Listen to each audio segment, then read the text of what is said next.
Ya, pemirsa, Kementerian Keuangan mengevaluasi pelaksanaan kebijakan insentif bagi sektor usaha mikro, kecil, dan menengah atau UMKM. Badan Kebijakan Fiskal Kementerian Keuangan menilai insentif PPh untuk UMKM telah memberikan dampak positif terhadap sektor UMKM di dalam negeri.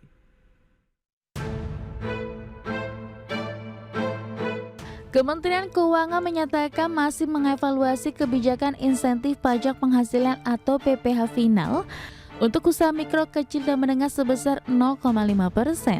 Adapun kebijakan tersebut akan berakhir pada akhir 2024 ini. Kepala Badan Kebijakan Fiskal Kementerian Keuangan Febrio Kacaribu mengatakan, dalam perpanjangan kebijakan insentif fiskal UMKM tersebut, pihaknya masih menunggu arahan dari Menteri Keuangan Sri Mulyani. Febrio menuturkan kebijakan insentif pajak untuk UMKM juga akan dievaluasi seperti kebijakan lainnya dari Kementerian Keuangan. Adapun berakhirnya kebijakan insentif PPh final 0,5% untuk UMKM termaktub dalam Peraturan Pemerintah Nomor 23 Tahun 2018 tentang PPh atas penghasilan dari usaha yang diterima atau diperoleh wajib pajak yang memiliki peredaran bruto tertentu. Dalam aturan itu juga disebutkan bahwa pemerintah mengenakan tarif PPh final 0,5% hanya bagi UMKM dengan penghasilan tidak melebihi 4,8 miliar rupiah dalam 1 tahun pajak. Febrio menyebut insentif PPh untuk UMKM telah memberikan dampak yang positif terhadap sektor UMKM. Pemberian insentif tersebut juga mencerminkan keberpihakan pemerintah terhadap pelaku UMKM. Keberpihakan tersebut juga terlihat pada Undang-Undang Harmonisasi Peraturan Perpajakan yang menetapkan penghasilan tidak kena pajak untuk UMKM dengan omset hingga 500 juta rupiah. Keberpihakan pemerintah terhadap UMKM juga terlihat pada anggaran perpajakan yang dinikmati oleh UMKM. Febrio mengatakan dalam belanja perpajakan nasional rata-rata dalam setahun dana sebesar 60 hingga 70 triliun bisa langsung dinikmati manfaatnya oleh sektor UMKM. Berbagai sumber, IDX Channel.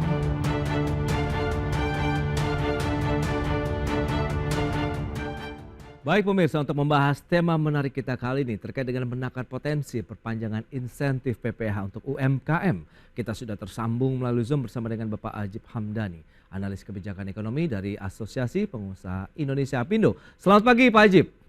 Selamat pagi Mas Pras. Ya, salam sehat Pak. Sehat selalu. Baik, lagi-lagi kita berbincang terkait dengan sektor UMKM begitu yang menjadi penopang ekonomi nasional. Review terlebih dahulu dari kacamata seorang Ajib Hamdani ini terkait dengan kebijakan pemerintah untuk sektor UMKM. Seberapa besar keberpihakannya? Silakan. Begini Mas Pras, kalau kita melihat UMKM dan kita harus mengacu pada Undang-Undang Nomor 20 Tahun 2008, yaitu UMKM adalah seluruh sektor, semua sektor sepanjang mereka omsetnya di bawah 50 miliar dan atau asetnya atau networknya di bawah 10 miliar, maka dia masuk kategori UMKM. Oke. Nah, kalau kita lihat ceruk usaha di sini, maka sebenarnya kontribusi terhadap PDB-nya luar biasa Mas Pras. Datanya bahkan tidak kurang dari 60% PDB Indonesia itu ditopang oleh UMKM. Dan UMKM ini juga mendorong lebih dari 64 juta orang. Artinya sektor UMKM ini memberikan kontribusi yang begitu signifikan, memberikan kontribusi yang begitu kuat terhadap PDB kita dan ujungnya dalam konteks pertumbuhan ekonomi. Sehingga kemudian UMKM perlu mendapatkan perhatian lebih dari pemerintah, baik dari sisi insentif regulasi, insentif fiskal maupun insentif moneter untuk bisa terus bertumbuh dengan baik. Dan kalau kita lihat Mas Pras, bahwa memang sektor UMKM ini yang menjadi penopang signifikan ekonomi kita pasca pandemi kemarin. Kita lihat bahkan ketika pandemi dan bahkan sedikit masa resesi kemarin, pertumbuhan ekonomi kita terkonstruksi cukup dalam. Tapi kalau kita lihat kemudian bahwa ekonomi Indonesia itu bisa rebound paling cepat dan bahkan nomor 2 terbesar di dunia setelah China, salah satu faktornya karena UMKM kita sangat kuat. Jadi harapan kita Mas Pras adalah bagaimana pemerintah ke depan itu tetap pro dengan pertumbuhan dan pro dan pemerataan dan fokusnya adalah terhadap UMKM ini. Jadi bagaimana UMKM terus juga bertumbuh dan memberikan kontribusi maksimal itu membutuhkan intervensi regulasi dari pemerintah. Demikian Mas Pras. Oke, tapi realisasinya bagaimana? Apakah benar-benar bisa mengangkat kelas dari UMKM kita misalnya sejauh ini? Oke, kalau kita lihat tadi data yang disampaikan oleh Pak Febrio Kacaribu dari Kepala BKF Badan Kebijakan Fiskal itu menyampaikan bahwa tidak kurang dari sekitar 60 sampai 70 triliun sebenarnya dana secara tidak langsung dari insentif fiskal. Oke. Maksudnya adalah begini sebenarnya Mas Pras, dana tidak langsung itu berarti apa? Sebenarnya kalau UMKM diterapkan pasal di istilahnya lah ya, pasal 17 di Undang-Undang PPH atau mereka Ya. membayar pajak sesuai normalnya, maka potensi penerimaan negara itu lebih dari 60 sampai 70 triliun tambahan. Tapi karena adanya PP nomor 23 tahun 2018 ini, maka kemudian UMKM mendapatkan insentif fiskal, mendapatkan insentif perpajakan sehingga mereka membayar pajaknya lebih rendah. Kira-kira narasinya begitu. Dan itu tidak kurang dari 60 sampai 70 triliun setiap tahun. Oke. Itulah yang namanya tax expenditure atau belanja pajak.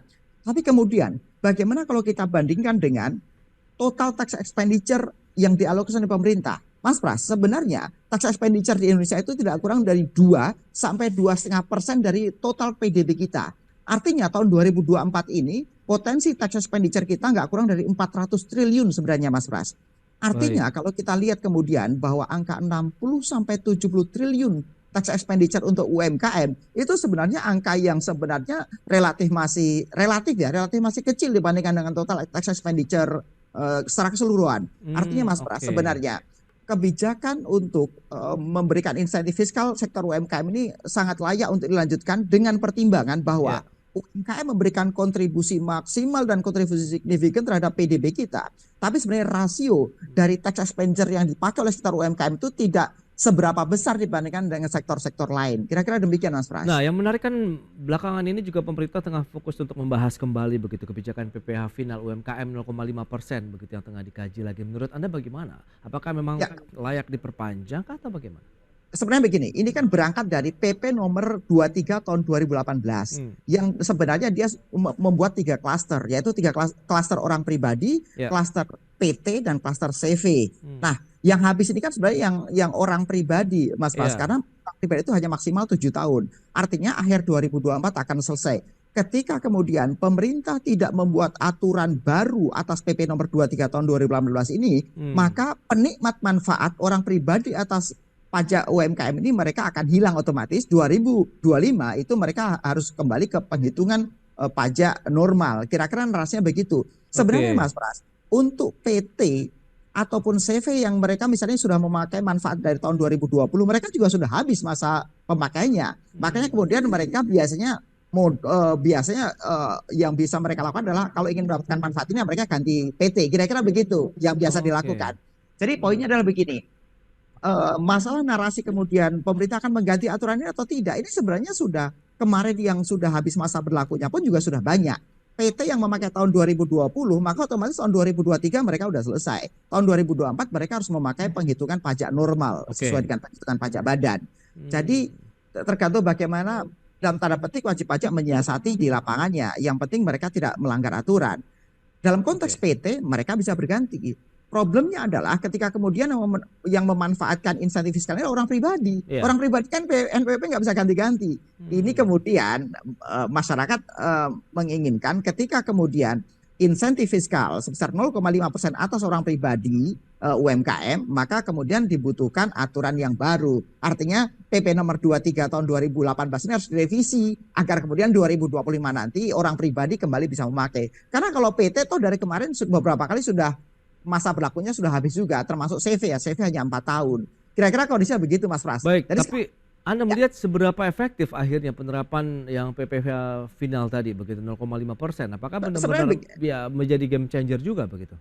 Ya, sebenarnya kalau dalam konteks CV atau PT sebenarnya hal yang simpel. Begitu PT-nya udah memakai selama 3 tahun, mereka ganti PT, mereka bisa mendapatkan manfaat lagi. Kira-kira begitu. Kembali mendapatkan manfaat PP nomor 23 tahun 2018 yang pajak 0,5%. Problemnya adalah di orang pribadi Mas Pras. Orang pribadi nggak bisa memakai fasilitas ini ketika PP nomor 23-nya nggak dirubah. Ketika PP-nya nggak dirubah otomatis orang pribadinya habis. Tapi sebenarnya begini Mas Pras. Sebenarnya kita harus mengedukasi juga kepada masyarakat luas, kepada para wajib pajak, bahwa sebenarnya PP 0,5 itu satu sisi bisa menguntungkan, tapi satu sisi juga belum tentu menguntungkan. Sebagai ilustrasi begini, kalau kita membayar pajak katakan 22% ya pajak badan, tapi sebenarnya Mas Pras perlu kita informasikan juga kepada seluruh masyarakat bahwa ketika omsetnya di bawah 4,8 sebenarnya pajaknya bukan 22%, tapi 50% kali 22%, artinya itu hanya 11%. Nah sekarang kita bandingkan dengan 0,5%. 0,5% akan menguntungkan buat masyarakat ketika mereka mempunyai margin atas usaha. Ini kan usahanya kan banyak nih dengan Betul. UMKM yang begitu luas. Maka kalau katakan net marginnya itu sampai dengan 4%, Mas Pras, maka betul untung pakai 0,5%. Tapi begitu untungnya di atas sekitar 4,5%, karena kita pengalinya adalah 0,11 atau 11%. Maka ketika keuntungan usaha itu di atas 4,5%, sebenarnya lebih untung kalau kita pakai pembukuan sebenarnya. Tapi kan pembukuan ini punya tantangan, yaitu ribet. Kemudian misalnya perlu meng-hire orang baru yang mengurusin perpajakannya dan lain-lain, sehingga mereka membutuhkan karyawan baru dan lain-lain. Tapi poinnya Mas Pras, kita perlu mengedukasi pada masyarakat bahwa sebenarnya insentif ini belum tentu selamanya juga bisa kita manfaatkan. Seperti yang sekarang, begitu selesai 7 tahun, maka harus ada aturan baru. Misalkan pun aturan baru keluar, kita nggak tahu jangka waktu berapa lama, bisa aja cuma dikasih waktu 2 tahun, bisa aja 3 tahun. Artinya tidak selamanya ini bisa dipakai oleh wajib pajak. Nah, menjadi tugas pemerintah dan juga seluruh stakeholder yang lain, seharusnya mereka mengedukasi bahwa aspek perpajakan itu sebenarnya tidak ribet gitu. Aspek perpajakan itu juga memberikan insentif terhadap sektor usaha yang sedang dilakukan oleh para pelaku usaha di lapangan. Itu yang lebih penting sebenarnya Mas Pras. Di samping sekedar mengeluarkan aturan-aturan, aturan baru keluarkan, itu kan hal yang sederhana. Aturan baru keluarkan aja, karena ini hanya PP ya. Artinya tidak memerlukan persetujuan DPR. Pemerintah satu sisi begitu ada aturan 2 tahun, 3 tahun, 0,5%, itu keluarkan aja gitu loh. Itu hal yang sederhana. Tapi yang menjadi lebih penting dan lebih mendidik adalah bagaimana pemerintah mengedukasi kepada seluruh masyarakat, pemerintah mengedukasi pada para pelaku usaha tentang bagaimana aspek perpajakan ini dengan maksimal. Demikian Mas Pras. Ya, tapi kalau kita lihat kan pola edukasi ataupun literasi begitu yang dilakukan selama ini, begitu menurut Anda apakah sudah cukup efektif atau tidak? Mengingat teman-teman yang bekerja di usaha mikro ini kan kita tahu juga mungkin mereka juga ya terkendala dengan kegiatan kesibukan sehari-hari, kemudian tingkat pendidikan dan lain-lain. Kita akan bahas nanti di segmen berikutnya Pak Ajib. Kita akan jeda dulu sebentar ya, dan pemirsa pastikan Anda masih bersama kami.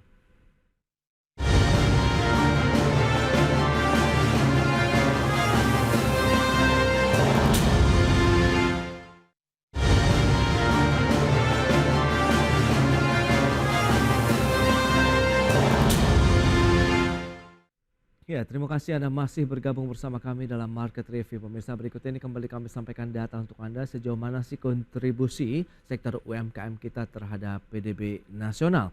Ya, data selengkapnya bisa Anda saksikan di layar televisi Anda. Baik dari tahun 2021, kemudian 2022 dan 2023, 61,07% di tahun 2021 kontribusi UMKM terhadap PDB kita, kemudian di tahun 2022 agak turun 60,5% dan di tahun 2021 naik sedikit lagi ke 61%. Selanjutnya masalah UMKM yang dialami begitu ya di Indonesia apa saja sih? Baik, kita lihat permasalahan yang paling utama adalah permodalan kemudian pemasaran begitu ya, rata-rata di 22%-an. Kemudian ada bahan baku 19%, kemudian pesaing 18% dan energi 11,24%. Itu dia permasalahan umum yang dihadapi oleh pelaku UMKM di Indonesia. Kita akan lanjutkan kembali perbincangan bersama dengan Bapak Ajib Hamdani, analis kebijakan ekonomi Apindo. Baik Pak Ajib, kita akan lanjutkan kembali. Kalau kita bicara mengenai kontribusi UMKM, permasalahan-permasalahan yang dialami menurut Anda begitu, apakah memang ini permasalahan yang ya selalu berulang begitu, dalam artian ini lagi atau memang sebenarnya ya kembali lagi kepada pelaku UMKM-nya begitu untuk bisa mengasah diri? Silakan. Begini Mas Pras, yang perlu kita cermati adalah bagaimana faktor literasi perpajakan di masyarakat secara umum maupun pelaku usaha ini cenderung masih rendah. Dan bahkan kalau kita lihat Mas Pras, dari data yang tadi ditampilkan, ketika ditanya UMKM problemnya apa, rata-rata mereka berbicara masalah permodalan, kemudian berbicara masalah pasar. Hampir tidak ada yang menyebutkan permasalahan pajak. Artinya apa? Mereka sebenarnya bahkan tidak well notice bahwa pajak ini akan menjadi potensi masalah ketika kemudian mereka tidak melakukan aspek pajakan dengan benar. Saya akan cerita, ada beberapa rekan kita yang di pengusaha-pengusaha mula, atau di pengusaha-pengusaha muda, atau di pengusaha-pengusaha UMKM, usaha mereka berjalan cukup bagus. Tahun pertama bagus, tahun kedua bagus, tapi begitu mereka tidak melakukan aspek perpajakannya, mereka kena pemeriksaan. Yang diperiksa itu bukan hanya tahun berjalan, tapi tahun-tahun sebelumnya, bahkan potensi 5 tahun ke belakang. Sehingga yang tadinya usahanya berjalan bagus, mereka sedang growing up, kemudian bisa rugi dan bahkan bangkrut. Tidak sedikit yang seperti itu. Artinya apa? kemudian ketika pelaku usaha, pelaku UMKM dan pelaku usaha-usaha mula pun juga mereka nggak notice bahwa aspek perpajakan ini sesuatu yang sangat penting, Yes, Mas Pras. betul. Bahkan ketika tidak dilakukan, potensinya bukan cuma rugi, tapi bahkan potensinya bangkrut. Ini yang menjadi perhatian kita. Tapi kalau kita lihat data sebelumnya, masalah UMKM tidak ada yang menampilkan masalah perpajakan. Kan kira-kira begitu. Dan Yes. perpajakan ini menjadi masalah yang sangat mendasar dan sangat krusial. Kita bisa bayangkan, Mas Pras, ketika misalnya mereka para pelaku usaha tidak mengetahui perpajakannya, kemudian mereka tidak melakukan pembayaran. Tapi dalam aspek undang-undang, mereka dianggap tahu, mereka dianggap mengerti, sehingga kemudian ketika mereka dikenakan pajak 5 tahun ke belakang dan mereka bangkrut, ya itu menjadi sebuah risiko. Tapi kita lihat hal itu tidak di-capture oleh para pelaku usaha. Hal itu tidak bisa ditangkap oleh para pelaku UMKM bahwa perpajakan ini menjadi sangat penting dan membutuhkan insentif dari pemerintah misalnya. Makanya kemudian ketika misalnya PP nomor 23 tahun 2018 bahwa sampai dengan omset 4,8 M mereka cukup bayar 0,5. Sebenarnya begitu ini dicabut, ini akan menjadi problem. Kenapa? Ketika literasi perpajakan masyarakat, para pelaku UMKM dan para pelaku usaha mula ini masih bermasalah dan belum bagus, maka mereka tidak melakukan aspek perpajakannya dengan benar misalnya. Karena menghitung PPh badan itu juga tidak mudah, Mas Pras. Mereka harus melakukan pembukuan, mereka harus berbicara omsetnya berapa, overheadnya berapa, net profitnya berapa misalnya. Dan bahkan berbicara pembiayaan, mereka harus dibuktikan kepada tax officer bahwa biaya kita sekian loh, gaji kita sekian, pinjaman bank sekian dan lain-lain. Artinya itu kan membutuhkan literasi yang luar biasa. Nah, itu dia. Insentif pemerintah dalam bentuk PP nomor 18 tahun 2000 PP nomor 23 tahun 2018 itu adalah bentuk kemudahan dari pemerintah bahwa oke, para pelaku UMKM mereka tidak usah melakukan pembukuan. Cukup omsetnya berapa kalikan 0,5%. Ini adalah bentuk simplifikasi. Dan salah satu filosofi dari perpajakan Mas Pras adalah bagaimana melakukan perpajakan yang simple, melakukan perpajakan yang sederhana dan mudah buat para pelaku usaha. Dan saya pikir 0,5% atas omset yang berjalan itu adalah bentuk sebuah kemudahan sehingga ini menjadi sebuah insentif. Kemudian kalau ditanya, apakah insentif ini perlu dilanjutkan atau tidak? Menurut kita, ketika memang literasi perpajakan masyarakat masih belum bagus, orang atau badan yang punya omset 4,8 itu cenderung badan yang masih mikro atau kecil, Mas Pras. Sehingga mereka butuh simplifikasi aturan daripada mereka menggaji satu orang. Katakan menggaji satu orang untuk melakukan pembukuan, pencatatan dan lain-lain. UMR kita misalnya 3 juta, 4 juta atau 5 juta misalnya. Itu kan ekstra cost yang dikeluarkan oleh para pelaku usaha dan itu membebani para pelaku usaha tersebut. Tapi dengan kemudian adanya PP 23 tahun 2018 sehingga mereka cukup simpel, oke omset kita sekian kok. Kalikan aja 0,5% selesai buat mereka. Sehingga mereka tidak memerlukan karyawan baru untuk melakukan pembukuan misalnya. Nah, ini yang perlu kita sampaikan, Mas Pras. Dalam konteks literasi perpajakan masih belum bagus, maka insentif ini masih dibutuhkan. Kira-kira demikian. Itu dia. Lantas bagaimana? Ini kan berarti secara fundamental sekali begitu bagaimana literasi terlebih dahulu yang harus kita kuatkan di masyarakat, edukasi. Nah, lantas siapa yang berwenang bagaimana mendampingi pelaku UMKM kita begitu untuk bisa memahami pada saat mereka ingin memulai usaha, ternyata setelah dia mengurus persyaratan bikin badan usaha kemudian dan lain-lain, tiba-tiba ada aturan perpajakan juga yang harus mereka ketahui begitu dengan beragam persyaratannya. Anda melihat bagaimana? Siapa yang berperan mendampingi, kemudian siapa yang memberikan edukasi sampai ke level bawah? Mas Pras, kalau kita lihat rasio aja, perbandingan antara jumlah petugas pajak atau tax officer dengan taxpayer kita memang sangat jomplang ya. Kalau kita lihat data dari Kemenko UKM, itu pelaku UMKM kita nggak kurang dari 64 juta orang, sekian. 64 juta kalau kita, ini pelaku UMKM di luar usaha-usaha besar, terus industrial besar yang lainnya. Tapi berbicara UMKM aja dulu. UMKM kita 64 juta orang, katakan seperti itu jumlahnya. Dan katakan itu valid sebagai bahan diskusi kita. Kemudian kita bandingkan dengan jumlah karyawan di Kementerian Keuangan yang ngurusin pajak dan cukai paling sekitar 46.000 orang, Mas Pras. Jadi memang rasionya sangat jauh sekali. Artinya kemudian kalau kita mengharapkan bagaimana edukasi perpajakan itu dari katakan dari government officer, dari tax officer, maka ini membutuhkan energi yang luar biasa dan sangat challenging. Dan ini kita tidak bisa berharap banyak, kira-kira begitu. Nah, sehingga kemudian ini menjadi tanggung jawab ini bukan hanya menjadi tanggung jawab tunggal dari pemerintah. Saya pikir ketika berbicara masalah peningkatan literasi perpajakan ini menjadi tanggung jawab semua pihak. Dan saya pikir Apindo juga melakukan langkah-langkah nyata bagaimana kita terus melakukan pendampingan terhadap UMKM. Apindo punya program namanya UMKM Merdeka. Oke. Kita melakukan pendampingan mulai dari pembiayaan, mulai dari pasar, dan bahkan juga termasuk bagiannya aspek perpajakan. Itu yang dilakukan oleh asosiasi-asosiasi, dan saya pikir Apindo sangat komit untuk mendorong peningkatan literasi perpajakan seperti itu. Demikian Mas Pras. Baik, lantas poin-poin apa yang perlu diperhatikan kalau memang pemberian insentif 0,5% PPh UMKM ini diperpanjang begitu? Mengingat tadi dengan kondisi yang Anda katakan literasinya juga yang masih perlu ditingkatkan lebih jauh lagi. Oke, pertama adalah berbicara masalah filosofinya dan keinginan pemerintah. Begini Mas Pras, satu sisi pemerintah itu tahun 2025 itu mempunyai ruang fiskal yang begitu sempit, mempunyai target perpajakan yang luar biasa, lebih dari 2.000 triliun target perpajakan, dan bahkan target penerimaan total 3.000 triliun, dari APBN 3.600 triliun Mas Pras. Dan apalagi utang jatuh tubuh kita 800 triliun. Dengan adanya indikator-indikator makro tersebut, menunjukkan bahwa ruang fiskal kita sangat sempit dan pemerintah membutuhkan aspek budgeter yang lebih baik. Makanya kemudian kenapa narasi kenaikan tarif PPN 12% juga belum selesai kita bahas. Nah, artinya begini, ketika satu sisi pemerintah, ini kan pemerintah masih setengah hati nih, mau menerapkan PPN ini, PPN dulu ya, menerapkan PPN 12% atau tidak di tahun 2025. Misalkan pemerintah memaksakan target tarif PPN naik dari 11% 12%, pemerintah harus aware bahwa daya beli masyarakat sedang tidak baik-baik saja.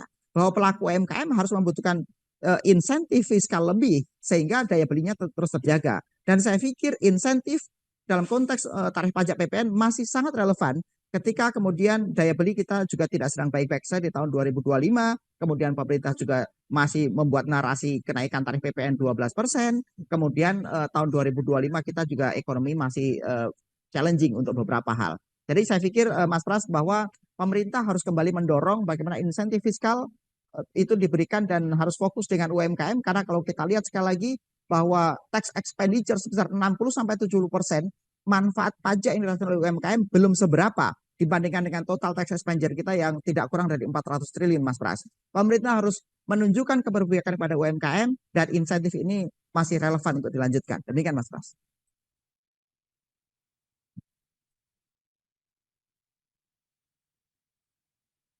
Maaf suaranya belum nggak terdengar Mas Pras. Ya, maaf suaranya tidak terdengar.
Ya, Pak Ajib, mohon maaf gitu ada gangguan begitu terkait komunikasi. Tapi memang intinya adalah kita perlu meningkatkan literasi lagi begitu ya bagi pelaku UMKM kita. Kemudian bagaimana peran serta tidak hanya pemerintah saja, tapi seluruh pihak termasuk mungkin asosiasi pelaku usaha yang berhubungan erat juga dengan UMKM. Sehingga tadi literasinya dapat, kemudian bagaimana pemahaman mereka tentang perpajakan selain juga administrasi lainnya, ini bisa menjadi modal kuat juga mereka untuk melanjutkan usaha mereka, baik usaha yang mikro, kecil, menengah sampai yang tingginya juga. Pak Ajib, sayang sekali waktu terbatas. Terima kasih banyak atas waktu sharing yang sudah Anda sampaikan. Selamat melanjutkan aktivitas Anda kembali. Salam sehat Pak Ajib, terima kasih.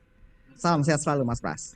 Baik pemirsa, demikian perbincangan kami bersama dengan Bapak Ajib Hamdani dari Apindo, dan 1 jam sudah saya menemani Anda dalam Market Review. Perbaharui terus informasi Anda hanya di IDX Channel, your trustworthy and comprehensive investment reference.